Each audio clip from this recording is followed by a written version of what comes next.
how did you raise capital for the company from 1.1 million in 2007 up to 18 million in 2012? And is there another plans more to now the next step is IPO, or what is the next step?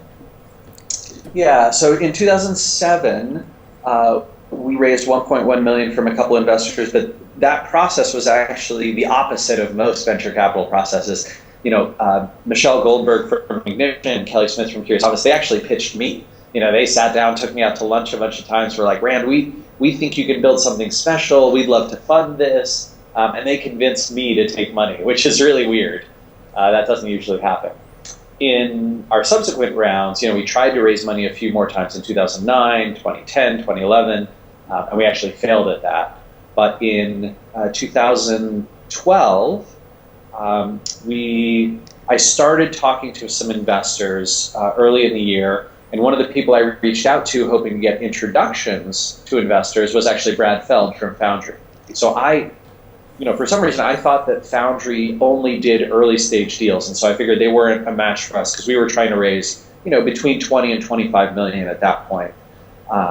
And Brad, it turned out, once we got on the call, he said, yeah, I can introduce you to some great people, but let me tell you why you should take money from me instead. Which, again, was one of those just really positive experiences. And I think it was a week after that phone call. Is it a week?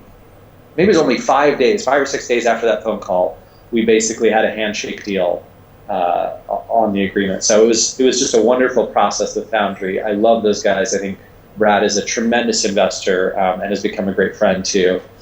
And I would say for the future, Moz is at some point in the long term looking to do a public offering. I would guess that won't be in the next 3 years, but it might be in the next 5 or 6 years. And to do that, I think Sarah is pretty passionate about trying to raise one more round of funding, maybe next year, maybe the year after, mostly to support some growth efforts and to give her some capital to be flexible and to potentially try some acquisitions. We did have some nice success with a few of our acquisitions.